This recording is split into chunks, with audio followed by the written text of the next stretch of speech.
my best friend's wedding, a girl lunged forward and caught the bouquet final part. I'm the CEO of the writer group. A wedding can't be thrown together so hastily. Don't rush. I promise you, it will be the most perfect wedding. Bitterness surged quietly in my chest. Every time a conflict arose, he would make promises about next time, about that future wedding. 8 years had passed, and I was still waiting for the day that promise would come true. But now, I had decided to go home. I wouldn't wait any longer. The car moved silently through the night before stopping in front of my villa. Mason unfastened his seatbelt, apparently assuming the tension between us had already passed. Out of habit, he leaned toward me, trying to kiss me. I raised my hand and pressed it lightly against his shoulder. I'm tired, Mason. He froze and stared into my eyes for a few seconds. Finally, he patted my shoulder gently.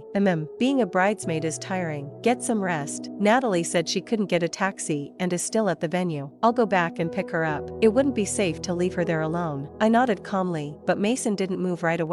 He seemed to be waiting for me to respond the way I usually did, telling him to drive safely, or complaining that he was leaving me home alone so late at night. But instead, I simply opened the car door and stepped out. Watching the car drive away into the distance, I wiped the tears that stung my eyes and dialed my parents in Montalvia. Mom, Dad, I agree to fulfill the marriage arrangement and marry Devin Ryder. When my parents learned that I was pregnant, they were overjoyed. They said the child was a descendant of the royal family. They would never allow him to carry the stigma of being an illegitimate child. He would be given the best future possible. They also told me that Devin had already prepared several wedding plans for me to choose from. I booked a flight for 3 days later. After returning to the villa, I began clearing out the bedroom drawers, years of keepsakes I had carefully saved, the love letters Mason had written to me and the photos we had taken together. By the time I finished packing my luggage, Mason came home. You're still up this late? His gaze swept over the messy closet and the suitcase beside it. His tone was relaxed. Why are you suddenly sorting through clothes and organizing the closet? Going on a trip? I didn't answer his question. Instead, I asked calmly, did you take Natalie home? Yeah. Her apartment's pretty remote. It really is hard to get a taxi there. Oh. I lowered my head and turned to leave. The next second, Mason wrapped his arms around me from behind. The rose perfume clinging to him made me feel slightly nauseous. It was Natalie's scent. Instinctively, I pushed him away. His body stiffened. He looked at me for 2 seconds, then let out a laugh. You're still mad about the bouquet? Don't be so petty. He stood up, loosening his tie, his tone helpless, like he was coaxing a child. All right, I'll order you a bigger bouquet tomorrow. Let's wash up and get some sleep. I've got a meeting in the morning. With that, he headed toward the bathroom. I watched his back and said softly, I promised my parents I'd return to Montalvia to get married in a week. Mason's hand froze on the bathroom doorknob. When he turned back, his patience had clearly run out. His brows knit together in irritation.